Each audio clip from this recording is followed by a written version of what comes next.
नगे च सुरेन्द्रे च कौशिके पाद संस्पृशि निर्विशेष मनस्काय श्री वीरस्वामिने नमः।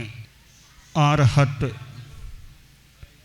वाङ्मय में कहा गया है, निद्दम च न बहुमन्निज्जा संपहासं विवज्जये मिहो कहा हिम नर में सज्जायम रओ सया। आदमी के जीवन में ज्ञान का बहुत महत्व है। ज्ञान के अभाव में एक अंधकार सा रहता है, इसलिए ज्ञान एक प्रकाश है। जैन दर्शन में ज्ञानावरणीय कर्म की बात आती है। ऐसा कर्म जो ज्ञान को आवृत करने वाला होता है। बादल सूर्य के आगे आ गए तो सूर्य आवृत हो गया। इसी प्रकार ज्ञानावरणीय कर्म यानी अज्ञान को पैदा करने वाला कर्म, यह ज्ञान रूपी सूर्य को आवृत कर देता है। हमारे भीतर अनंत ज्ञान सन्निहित है, कोई आर पार नहीं, इतना ज्ञान हमारे भीतर में है। और कोई कोई मनुष्य साधना के द्वारा सर्वज्ञ बन जाते हैं। उनका वह ज्ञानावरणीय कर्म पूर्णतया नष्ट हो जाता है। पूरा ज्ञान सूर्य मानो दृश्य या स्पष्ट हो जाता है, उदित हो जाता है। उतना ज्ञान तो कोई कोई आदमी प्राप्त कर सकता है। सामान्य आदमी कई थोड़े ज्ञान वाले होते हैं, कई अपेक्षाकृत अधिक ज्ञान वाले भी होते हैं। विद्या संस्थान जो होते हैं, विद्यालय, महाविद्यालय, विश्वविद्यालय और भी कोई शिक्षा के प्रकल्प, और जहाँ विद्यार्थी पढ़ते हैं, अध्यापक पढ़ाते हैं। अध्यापक और विद्यार्थी और साथ में पुस्तक आदि की सामग्री हो और आराम से बैठने का स्थान मिल जाए, फिर अभ्यास हो, प्रयत्न हो ज्ञान देने का और ज्ञान लेने का, तो विद्यार्थी के भीतर ज्ञान के दीप प्रज्वलित हो सकते हैं। सूर्य तो मान लो न भी उगे, सूर्य उगना तो बहुत बड़ी बात है, पर ज्ञान के दीप भी चस जाएं, दीप भी जल जाएं, तो भी एक अच्छी बात होती है। तो यह ज्ञान प्राप्त करने का प्रयास करना, अध्ययन करना, सरस्वती की मानो साधना करना, यह भी एक प्रकार की तपस्या हो सकती है, सारस्वत साधना हो सकती है। और अध्यापक भी मानो साधना करता है, पढ़ाता है, पहले खुद भी पढ़ता होगा, फिर पढ़ाता है, प्रश्नों के उत्तर भी देने वाले देते हैं। और विद्यार्थी भी पढ़ता है, प्रश्न भी मानो पूछता है, समाधान पाने का प्रयास करता है। तो विद्यार्थी भी तपस्या करता है। सह नाववतु सह भुनक्तु सह वीर्यम करवा वही तेजस्वी नावधीत मस्तु माँ विद्विषा वही।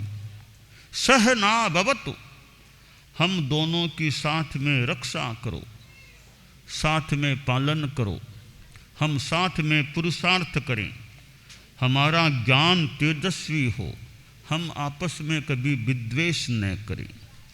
अध्यापक और विद्यार्थी दोनों मानो ज्ञान की आराधना करने वाले होते हैं, तो उनका ज्ञान तेजस्वी बने, विद्यार्थियों का ज्ञान तेजस्वी बने, अध्यापकों का ज्ञान तेजस्वी होगा तो विद्यार्थियों में भी वो तेजस्वी ज्ञान का संचार हो सकता है।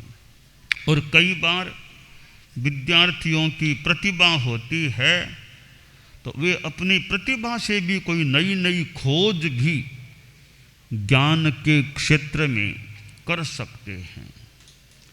तो हमारे जीवन का एक पक्ष है ज्ञान। ज्ञान के साथ कैरेक्टर, चरित्र, आचार, संस्कार, व्यवहार, यह भी एक जीवन का बड़ा महत्वपूर्ण पक्ष है। कोरा ज्ञान अधूरा है। ज्ञान के साथ संस्कार भी जुड़ जाएं तो इस संदर्भ में परिपूर्णता प्राप्त हो सकती है। तो विद्यार्थियों में ज्ञान बढ़े, भूगोल, खगोल, साइंस यानी विज्ञान, गणित और अनेक भाषाएं, इन सब का ज्ञान बढ़े, अच्छी बात है। अब ज्ञान नॉलेज है, अब character, only knowledge is half and only character also may be half, both mixed then complete one. ज्ञान और आचार दोनों मिल जाएं तो एक पूर्ण एक चीज, पूर्ण व्यक्तित्व हो सकता है। देश में बड़े बड़े आदमी सामने आते हैं, राष्ट्र की, देश की राजनीति के क्षेत्र में बड़े बड़े लोग सामने आते हैं, धर्म के क्षेत्र में बड़े बड़े धर्माचार्य सामने आते हैं, समाज के क्षेत्र में बड़े बड़े समाज सेवा करने वाले, समाज को दिशा निर्देश देने वाले लोग सामने आते हैं, आ सकते हैं। आखिर कभी तो वे सब बच्चे ही थे, बच्चे ही आगे जाकर बड़े बनते हैं, बच्चे ही महापुरुष के रूप में सामने आते हैं। तो ये बच्चे अच्छे होंगे, बच्चों में अच्छे संस्कार होंगे तो वे एक दिन बहुत महान व्यक्तित्व के रूप में भी सामने आ सकते हैं। तो उनमें ज्ञान भी बढ़े, विद्वत्ता भी आए और साथ में नैतिकता या ईमानदारी, अहिंसा, संयम, ये संस्कार भी बच्चों में आए, यह अपेक्षित है। कोरा ज्ञान आ भी गया, अच्छे संस्कार नहीं हैं तो वे इतने महान व्यक्तित्व शायद न भी बन सके। Honesty is the best policy, बड़ा सुंदर सूक्त है। Honesty is the best policy, ईमानदारी सर्वोत्तम नीति है। अब यह अच्छा सूक्त है, अब यह जीवनगत हो जाए, आत्मगत हो जाए, व्यवहारगत हो जाए, आचरणगत हो जाए तो यह ज़्यादा हितकर है। हालांकि इस सूक्त को पढ़ना भी अच्छा है, याद रखना भी अच्छा है, चिंतन करना भी अच्छा है, जीवन में आत्मसात कर लेना मानो सबसे अच्छा है। तो विद्यार्थियों में ईमानदारी का संस्कार आना चाहिए। मास्टर साहब क्लास में बैठे थे, क्लास टीचर थे, और उन्होंने कहा कि कुछ दिनों बाद ये छुट्टियां होने वाली है, लंबी छुट्टियां हैं, मैं कुछ होमवर्क दे देता हूँ, छुट्टियों में तुम लोग विद्यार्थी कुछ काम करना, होमवर्क करना, वापस विद्यालय खुले तब आओ तो होमवर्क करके लाना, मैं कॉपियाँ जांचूंगा। ये कुछ सवाल मास्टर साहब ने शाम पट्ट पर लिख दिए, ये सवाल तुम नोट कर लो, इनके उत्तर लिख करके लाना है। आखिर छुट्टियां शुरू हुई, छुट्टियां पूरी भी हो गई। छुट्टियों की संपन्नता के बाद विद्यार्थी पुनः स्कूल में आए, क्लास में बैठे। क्लास टीचर जो अध्यापक महोदय थे, उन्होंने कहा कि बच्चों याद है ना, मैंने होमवर्क दिया था। मास्टर साहब याद है। काम किया? हाँ किया है काम। कॉपियाँ लाओ, मैं सबकी कॉपियाँ चेक कर देता हूँ। मास्टर साहब बड़े दक्ष व्यक्ति थे, 1 घंटा में सबकी कॉपियाँ चेक कर दी। और सबकी कॉपियाँ जांचने के बाद मास्टर साहब ने एक छोटा सा भाषण दिया। उसमें कहा कि इतने विद्यार्थी हैं, केवल एक विद्यार्थी की कॉपी ऐसी है जिसमें कोई मिस्टेक नहीं, कोई गलती नहीं, न स्पेलिंग की मिस्टेक न और कोई गलती, बिल्कुल सही उत्तर लिखे गए हैं। बाकी सबकी कॉपियों में कहीं एक गलती है, किसी के 2 गलती, किसी की और ज़्यादा गलती, गलतियाँ सब में है, केवल एक विद्यार्थी की कॉपी में बिल्कुल गलती नहीं, सही उत्तर लिखे गए हैं। तो यह विद्यार्थी बैठा है सामने, मैं इसको पुरस्कार दूंगा। विद्यार्थी का नामोल्लेख कर मास्टर जी ने पुरस्कार की घोषणा की कि सारे उत्तर इसने सही लिखे हैं, इसको प्राइज दूंगा। प्राइज की घोषणा जिस विद्यार्थी के नाम से की, वह बैठा बैठा रोने लग गया। आसपास के लड़के हंसे, रे या रोता क्यों है? मास्टर साहब ने भी देखा, रे रोने लग गया, क्या बात हुई? बच्चे को बुलाया, क्या हुआ? तुम क्या सुना? तुमने क्या सुना, क्या समझे? मैंने तुम्हारे लिए पुरस्कार की घोषणा की है, न कि पनिशमेंट की घोषणा की है। तुम रोते क्यों हो? लड़का बोला, मास्टर साहब मैंने यह बात सही सुनी है कि मेरे लिए पुरस्कार की घोषणा की, मैंने यही बात सुनी है। तो फिर रोने का कारण? तो मास्टर साहब एक बात है। बोलो क्या बात है?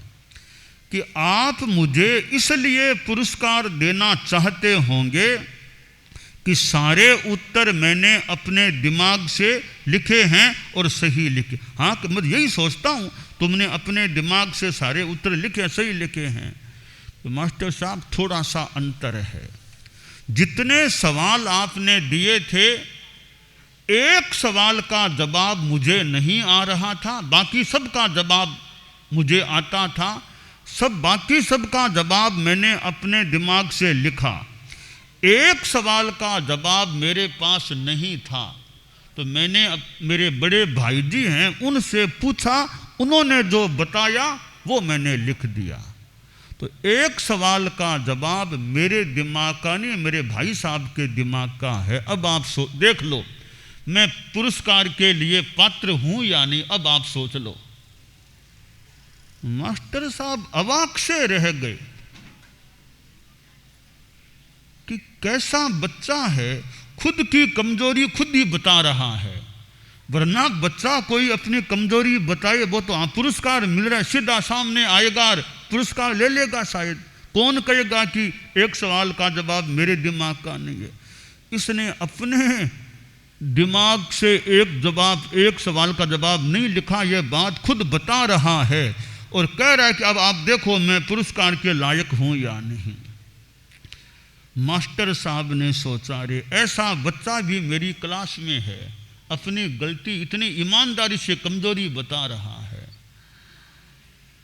तो मास्टर साहब ने कहा, यह बच्चा जरूर कोई बड़ा आदमी, अच्छा आदमी बनेगा। खैर, मैं इतना सा कहना चाहूँगा कि यह बच्चे में संस्कार ईमानदारी का, पुरस्कार लेना ऐसे गौरव की बात हो सकती है, तो पुरस्कार सही स्थिति में मिले तो बढ़िया बात है, सही स्थिति के बिना पुरस्कार मिल जाए, बढ़िया बात नहीं है। यह विद्यार्थियों में ईमानदारी का संस्कार आए, और ऐसे संस्कार होते हैं, फिर प्रतिभाशाली विद्यार्थी होते हैं, तो ऐसे विद्यार्थी कहीं आगे जाकर बहुत महान व्यक्तित्व बन सकते हैं। अब देश में राष्ट्रपति बनते हैं, प्रधानमंत्री और गृह मंत्री और कितने मंत्री, मुख्यमंत्री आदि आदि राजनीति में बड़े बड़े लोग होते हैं। तो बच्चे योग्य बनते हैं, वे कभी देश के ऊंचे ओहदों पर, पदों पर जाकर भी सेवा कर सकते। बड़ा पद मिलना कोई खास बात नहीं, मूल सेवा की योग्यता आना खास बात। धर्म के क्षेत्र में कितने संत महात्मा आचार्य आदि होते हैं जो स्वयं संन्यास का जीवन जीते हैं, साथ में ज्ञान भी होता है, तो वे अपनी साधना के साथ साथ दूसरों की सेवा भी कर सकते हैं। तो यह अच्छा ज्ञान और अच्छा संस्कार, अच्छा आचार, दोनों चीज आए तो खास बात होती है। विवेकानंद आश्रम, यह आश्रम शब्द बहुत अच्छा है। कि आश्रम जो साधु सन्यासियों के रहने का स्थान हो, या जहाँ तपस्या साधना आराधना चले, आश्रम वस्तु मुनिष्ठानम। आश्रम वैसे साधु सन्यासियों, तो साधुओं को रहने के लिए आश्रम मिल जाए, अच्छा आश्रम बहुत बढ़िया स्थान होता है। साधु के रहने के लिए आश्रम, यह गृहस्थों के मकान होते हैं, उसमें इधर बच्चे हैं, इधर कोई, इधर रसोई, इधर ये, तो वहाँ साधु का रहना ठीक है, रहना पड़े। एक आश्रम का स्थान मिले जहाँ एक अच्छा माहौल हो, वह स्थान साधु के लिए तो बहुत बढ़िया। फिर नाम विवेकानंद आश्रम, एक विशिष्ट व्यक्तित्व के नाम से जुड़ा हुआ आश्रम। और विवेक और आनंद, विवेक है तो आनंद भी प्राप्त हो सकता है। विवेक नहीं है आदमी में, ज्ञान नहीं, विवेक नहीं, आदमी दुखी भी बन सकता है। तो विवेक हमारा जागृत रहे, साथ में आनंद भी रहे। आनंद भी बाहर वाला नहीं कि अच्छा खिलौना दे दिया बच्चे को तो बच्चा खूब आनंद में आ गया, मोबाइल हाथ में दे दिया बच्चा आनंद में, वो आनंद नहीं, भीतर का आनंद, आत्मा का आनंद, विवेक वाला आनंद, वह आनंद प्राप्त हो। तो यहाँ यह विवेकानंद आश्रम, रोड के उधर भी हम गए, इधर यहाँ आए हैं, और वहाँ जो प्रतिमाएं भी थी, भगवान महावीर की भी और भी कई मनो महापुरुषों की प्रतिमाएं थी। तो भगवान महावीर, महात्मा बुद्ध जैसे महापुरुष जो इधर हुए हैं, और फिर विवेकानंद जैसे व्यक्तित्व, तो ये जो दुनिया में बड़े बड़े महान व्यक्तित्व होते हैं, कभी वे बच्चे ही थे, और बाद में बड़े हुए हैं और महापुरुष, विशिष्ट पुरुष के रूप में सामने आ जाते हैं। अध्यापक होते हैं, वे व्यक्तित्व निर्माता होते हैं, व्यक्तित्व निर्माण करने वाले मानी। तो अध्यापकों पर बड़ा एक दायित्व है, विद्यार्थियों के अच्छे व्यक्तित्व का, पर्सनैलिटी डेवलपमेंट, अच्छे व्यक्तित्व का निर्माण करें, उन्हें ज्ञान संपन्न भी बनाएं और शील संपन्न भी बनाएं। श्रुत और शील, ज्ञान संपन्न विद्यार्थी और संस्कार संपन्न विद्यार्थी, ऐसे अच्छे विद्यार्थियों का, व्यक्तित्वों का निर्माण ऐसे आश्रमों में, विद्या संस्थानों के द्वारा होता रहे, और आदमी अच्छा बनेगा, उसकी आत्मा अच्छी बनेगी, तो हमारी चेतना का एक अच्छा कल्याण हो सकेगा। तो यह आत्मा की शुद्धता, भावों की शुद्धता, इमोशनल प्योरिटी, इमोशनल डेवलपमेंट, यह भावात्मक शुद्धि का अच्छा क्रम रहे। आचार्य श्री तुलसी, आचार्य श्री महाप्रज्ञ जी, जो हमारे भारत के ही एक संत पुरुष हुए हैं, आचार्य हुए हैं। आचार्य श्री तुलसी ने बहुत यात्राएं की थी भारत की, आचार्य श्री महाप्रज्ञ जी ने भी यात्राएं की, और बहुत उनका साहित्य भी है, दोनों का ही साहित्य भी है। तो उन्होंने अनुव्रत प्रेक्षा ध्यान जीवन विज्ञान जैसे कार्यक्रम भी हमारे धर्म संघ द्वारा चलाए गए। तो जीवन विज्ञान का कार्यक्रम तो शिक्षा जगत के लिए खासकर है कि विद्यार्थियों में ये भावात्मक शुद्धि का विकास भी हो, उनकी बौद्धिकता का भी अच्छा क्रम रहे, ज्ञान का विकास हो, शारीरिक विकास भी चाहिए, physical development, mental development, intellectual development and emotional development, चारों प्रकार का विकास विद्यार्थियों में होता है। खासकर ज्ञान और चारित्र आचार इन दोनों का अच्छा मजबूती से विकास होता है। तो एक अच्छे व्यक्तित्व की स्थिति सामने आ सकती है। तो यह विवेकानंद आश्रम का स्थान और एक अच्छा एक स्थान विवेकानंद के नाम से, फिर जहाँ इतने जैसा बताया गया इतने विद्यार्थी जहाँ रहने वाले हों, जहाँ अच्छा एक क्रम चले, तो यह आश्रम जो नाम है विवेकानंद आश्रम, आश्रम नाम बहुत बढ़िया है।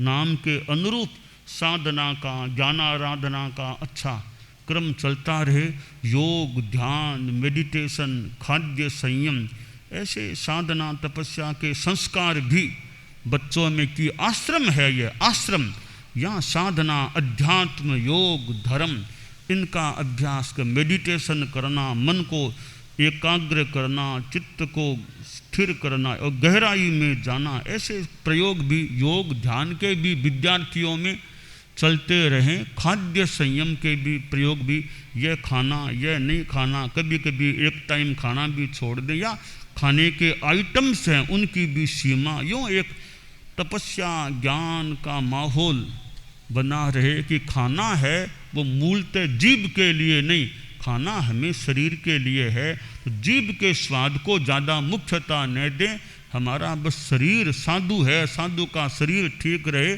अच्छा काम कर सके। इस प्रकार अध्यात्म धर्म योग ये संस्कार भी इस आश्रम में अच्छे रूप में रहे। तो यहाँ विवेकानंद आश्रम में आना हुआ है, यहाँ खूब अच्छी धार्मिक आध्यात्मिक माहौल की स्थिति विकसित होती रहे। मंगल कामना। दानान सिद्धम अभयत्वयाणम सच्चेषु या अणवज्जं वयन्ति तवेषु या उत्तम बंभचेरम लोगुत्तमे समणीणाय पुत्ते।